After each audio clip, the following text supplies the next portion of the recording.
नमस्कार दोस्तों लगता नहीं कि यूएस और ईरान के बीच में जो युद्ध है वो इतने आसानी से खत्म होगा। ट्रंप बार बार बयान दे रहे हैं कि काफ़ी बड़ा डेवलपमेंट हो रहा है, ऑलमोस्ट एग्रीमेंट होने वाला है। बातें तो बड़ी बड़ी हो रही हैं, लेकिन एक्चुअल में ग्राउंड रियलिटी ये है कि कभी यूएस अटैक कर देता है, उसके रिटेलिएशन में ईरान भी अटैक कर दे रहा है। अब बड़ी खबर ये आई है कि जो कुवैत है उसके ऊपर बड़ा हमला किया ईरान ने, और यहाँ पर चिंता की बात यह है कि जो इंटरनेशनल एयरपोर्ट है, मतलब जो सिविलियन इंफ्रास्ट्रक्चर है, उसके ऊपर भी अटैक्स हो रहे हैं। और इसी बीच यहाँ पर खबर आती है कि जो भारतीय नागरिक है उनकी मृत्यु हुई है। आप देख सकते हो ये खबर, Iran drone attack kills Indian citizen in Kuwait after US strikes Qeshm. तो इसको थोड़ा सा हम डिटेल में देखेंगे कि यूएस ने ईरान के कौन से, इनफैक्ट सबसे बड़ा जो आइलैंड है ईरान का, उसके ऊपर अटैक कर दिया, और इसी के रिटेलिएशन में कुवैत पर अटैक हुआ। और आज सुबह सुबह खबर आती है कि यूएस कांग्रेस में जो हाउस ऑफ रिप्रेजेंटेटिव्स हैं उन्होंने ट्रंप के खिलाफ वोटिंग दे दी है। वो सब कुछ मैं आपको बताऊंगा। चलिए आगे बढ़ते हैं, लेकिन उससे पहले आप सबको बता दूं, आप में से जो भी लोग यूपीएससी की तैयारी कर रहे हैं 2027, 28, 29 कोई भी बैच लेना चाहते हैं, बस आपको यूज करना है ये कोड अंकित लाइव, ताकि आप एक्स्ट्रा डिस्काउंट ले सकें और साथ ही साथ यहां पर प्रीलिम से लेकर इंटरव्यू तक की पूरी तैयारी कर सकें। बैच के बारे में और जानकारी चाहिए, ये फोन नंबर दिया है, इस पे कॉल कर सकते हैं, मेरी टीम आपको अच्छे से गाइड कर देगी। चलिए शुरुआत करते हैं। सबसे पहले देखते हैं कि हुआ क्या। कल खबर आती है कि ईरान ने कुवैत के ऊपर काफी भारी अटैक किया है। इनफैक्ट पहले आपको थोड़ी सी लोकेशन बताता हूं। ये पर्शियन गल्फ तक आप समझ ही गए होंगे, और यहां पर जो स्ट्रेट ऑफ हॉर्मुज है उसके बारे में भी जानते हैं। तो यहां पर यूनाइटेड अरब एमिरेट्स हो गया, इधर ईरान हो गया, यहां पर कतर हो गया, लेकिन जो सबसे ऊपर की तरफ अगर आप देखिए पर्शियन गल्फ के, यहां पर आपको मिलेगा कुवैत, और राइट साइड में एग्जैक्टली इसका जो मैप है वो आप देख सकते हो। अब कुवैत की जो बाउंड्री है, ध्यान रखिएगा आपके एग्जाम पर्सपेक्टिव से, सऊदी अरब के साथ और इराक के साथ, दोनों के साथ सटती है। अब मान लीजिए क्वेश्चन आता है कि क्या कुवैत जो है अपना लैंड बॉर्डर ईरान के साथ शेयर करता है? नहीं। यहां पर आप क्लियरली देख सकते हैं कि ईरान का जो लैंड बॉर्डर है वो कुवैत से थोड़ा सा अलग है। तो यहां पर हुआ क्या कि ईरान ने कुवैत के ऊपर काफी सारे ड्रोन्स और मिसाइल्स भेजे, जिसमें से बताया जा रहा है एक जो ड्रोन है वो कुवैत इंटरनेशनल एयरपोर्ट, ये जो कुवैत सिटी है यहां पर जो इनका इंटरनेशनल एयरपोर्ट है वहां पर स्ट्रक कर गया। और बताया जा रहा है कि इसमें दर्जनों लोग घायल हुए, 60 से ज्यादा लोग इंजर्ड हुए, और एक व्यक्ति की मृत्यु हो गई जिसमें भारतीय नागरिक बताया जा रहा है। और यह अटैक कब हुआ? बेसिकली ये अटैक होने के जस्ट कुछ ही देर पहले बताया जा रहा था कि ये जो स्ट्रेट ऑफ हॉर्मुज है, यहां पर एक आइलैंड है ईरान का सबसे बड़ा, केश्म आइलैंड, वहां पर यूएस ने अटैक किया था, और इसी के रिटेलिएशन में ईरान का कहना है कि हमने यहां पर अटैक किया। तो ये जो अटैक है ये सिर्फ एयरपोर्ट को लेकर नहीं है, ये जो अभी चल रहा है ना ग्राउंड पर, कि यहां पर बातचीत भी चल रही है एक साइड कि यूएस और ईरान के बीच में कुछ एग्रीमेंट हो पाए। अब दोनों पार्टीज मानने के लिए रेडी नहीं है, तो इसी को देखते हुए यहां पर लगातार फायरिंग एक दूसरे की तरफ की जा रही है। अब पहला क्वेश्चन यहां पर यह आता है कि यूएस ने केश्म आइलैंड पर क्यों अटैक किया? अब देखो थोड़ा सा इसकी भी लोकेशन समझ लीजिए, अगेन ये आपके एग्जाम पर्सपेक्टिव से काफी इंपॉर्टेंट होगा।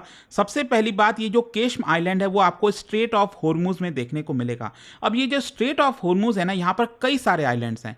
कौन कौन से? जैसे आपने सुना होगा हॉर्मुज आइलैंड के बारे में, जिसके नाम से ये स्ट्रेट रखा गया है, ये हॉर्मुज आइलैंड देख सकते हो। लेकिन इसके जस्ट बगल में ये सबसे बड़ा, कुछ इस प्रकार के शेप का ये आइलैंड आपको देखने को मिलेगा, इसी को कहा जाता है केश्म आइलैंड, और ये ईरान का सबसे लार्जेस्ट आइलैंड है। और ये इंपॉर्टेंट इसलिए है क्योंकि यहां पर ईरान की जो नेवल फैसिलिटीज है वो देखने को मिलती है, ईरान का मिसाइल बेस है, यहां पर ड्रोन कमांड फैसिलिटीज है ईरान का, और यहां पर जो शिपिंग, जो भी रूट्स वगैरह होता है, जो भी यहां पर शिप्स गुजरती हैं, उसके ऊपर मॉनिटरिंग करना, देखना, और साथ ही साथ ईरान का जो एंटी एक्सेस और एंटी डिनाइल स्ट्रैटेजी है वो इसी आइलैंड के थ्रू जो है ईरान कर पाता है। तो ये आइलैंड को एक प्रकार से ईरान का सबसे हेविली फोर्टिफाइड मिलिट्री जोन बताया जाता है।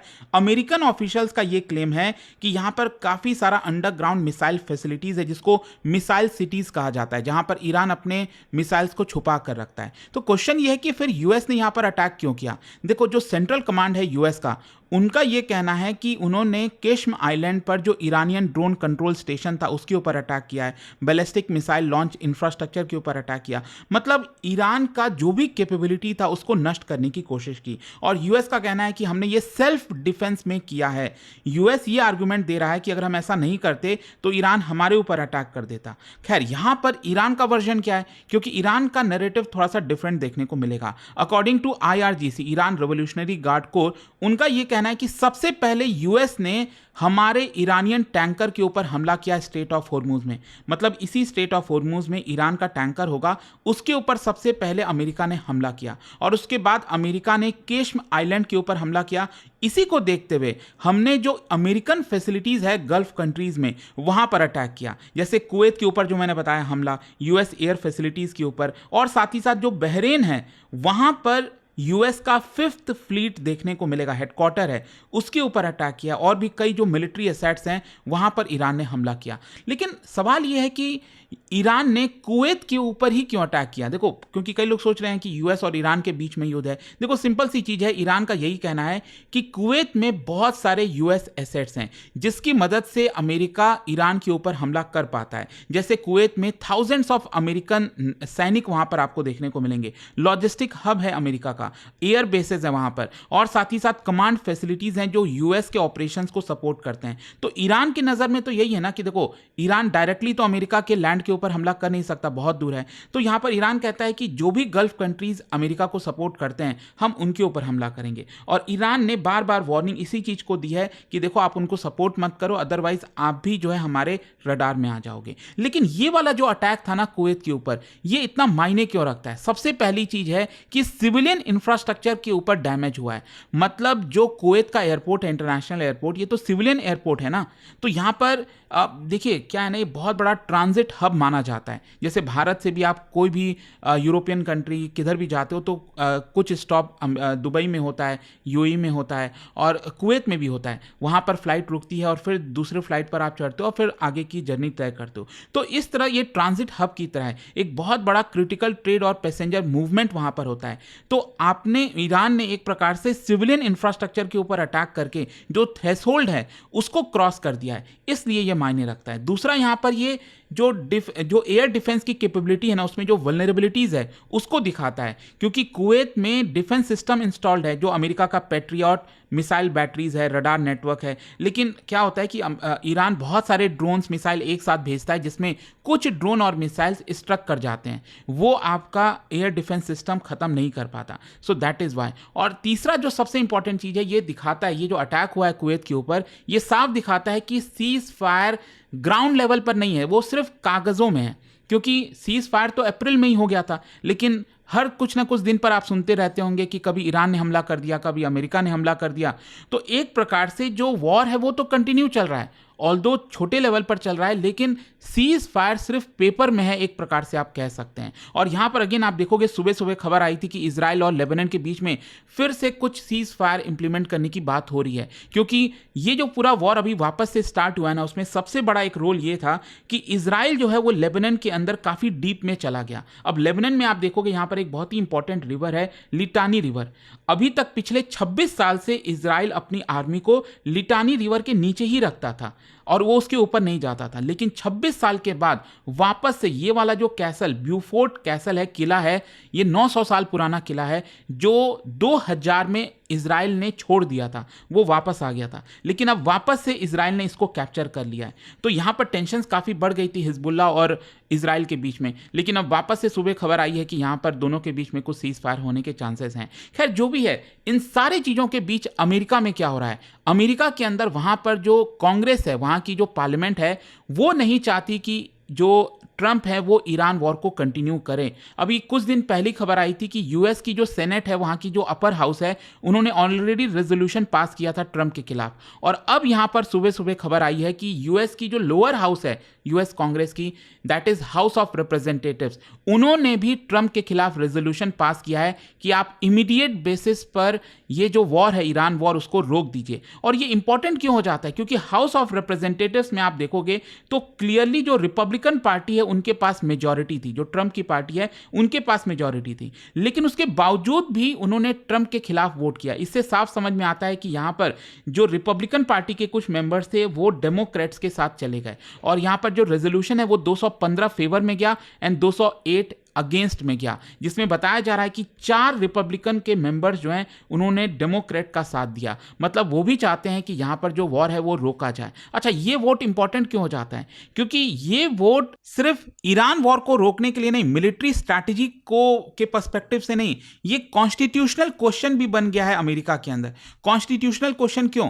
क्योंकि ये जो वॉर स्टार्ट हुआ है, इस वॉर की अनुमति एक्चुअली कांग्रेस को देनी चाहिए थी, वहां की पार्लियामेंट को देनी चाहिए थी, लेकिन अभी तक ट्रंप ने वहां के पार्लियामेंट से परमिशन नहीं ली है। क्योंकि देखो, अमेरिका कॉन्स्टिट्यूशन ये कहता है कि कांग्रेस ही ऐसी है जो वॉर को डिक्लेयर कर सकती है, मिलिट्री ऑपरेशंस को फंड कर सकती है, लेकिन जो प्रेसिडेंट हैं, जो अमेरिका के प्रेसिडेंट होते हैं, वो कमांडर इन चीफ की तरह काम करते हैं। मतलब जब कांग्रेस से परमिशन मिल जाएगी तो वॉर कैसे लड़ा जाएगा वो प्रेसिडेंट डिसाइड करेंगे, लेकिन वॉर लड़ना कब है ये कांग्रेस डिसाइड करेगी। जैसे, लेकिन क्या हुआ है ना, पिछले कई दशकों से आप देखोगे तो अमेरिका जब भी कोई वॉर छेड़ता है तो वो कांग्रेस से पूछता नहीं है, पहले वो डायरेक्टली उनके जो प्रेसिडेंट है वो ऑर्डर दे देते हैं। फॉर एग्जांपल 1950 में आप देख लो, कोरियन वॉर, वियतनाम वॉर जो वॉर स्टार्ट हुआ, लीबिया हो गया, सीरिया हो गया, हर समय आपको देखने को मिलेगा कि यूएस की कांग्रेस की इजाजत के पहले ही यूएस प्रेसिडेंट जो होते हैं वो वॉर को छेड़ देते हैं। लेकिन इसको रोकने के लिए 1973 में एक रेजोल्यूशन लाया गया था, द वॉर पावर्स रेजोल्यूशन। अब देखिए इसमें क्या किया गया था, इसमें प्रेसिडेंट का जो पावर है उसको लिमिट करने की कोशिश की गई। इसमें पहले यह बोला गया कि मान लो कोई इमरजेंसी सिचुएशन है, अमेरिका को खतरा है, तो अमेरिकन प्रेसिडेंट ऑर्डर दे सकते हैं वॉर के लिए। उन्होंने ऑर्डर तो दे दिया, लेकिन उनको कांग्रेस को इन्फॉर्म करना पड़ेगा, और यहां पर 60 डेज के अंदर अंदर वहां की पार्लियामेंट से, कांग्रेस से परमिशन लेनी होगी। तो अभी प्रॉब्लम क्या हुई है कि इस वॉर को ऑलरेडी 60 डेज से ज्यादा हो चुके हैं, लेकिन अभी तक ये वॉर खत्म हुआ नहीं है। एंड इसी की वजह से यूएस कांग्रेस चाहती है कि ट्रंप अभी के अभी इस वॉर को रोकें, पहले कांग्रेस से इजाजत लें। अगर कांग्रेस अप्रूव करती है तो ही ईरान वॉर कंटिन्यू होगा। लेकिन रियलिटी क्या वो आप सब जानते हो, ट्रंप ना तो कांग्रेस की सुनने वाले हैं ना किसी और की, क्योंकि उनके इमेज को लेकर भी एक बड़ा सवाल हो गया है। क्योंकि अगर आप देखोगे ये जो पूरा एग्रीमेंट है यूएस और ईरान के बीच में, वो इसीलिए नहीं हो पा रहा है क्योंकि ईरान बार बार अपने जिद पर अड़ा हुआ है, अमेरिका अपनी जिद पर अड़ा हुआ है। अब अमेरिका में ट्रंप को अपनी इज्जत भी बचानी है, क्योंकि उन्होंने वॉर तो छेड़ दिया था, उससे कुछ हासिल हुआ नहीं, उल्टा उन्होंने पूरी ग्लोबल इकोनॉमी को संकट में डाल दिया।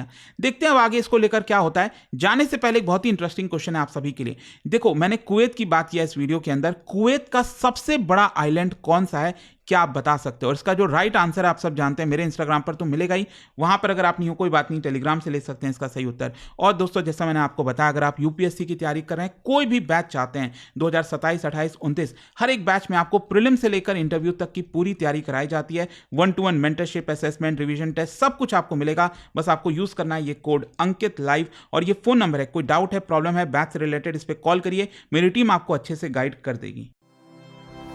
स्टडी IQ IAS, आपका सिलेक्शन हमारा मिशन।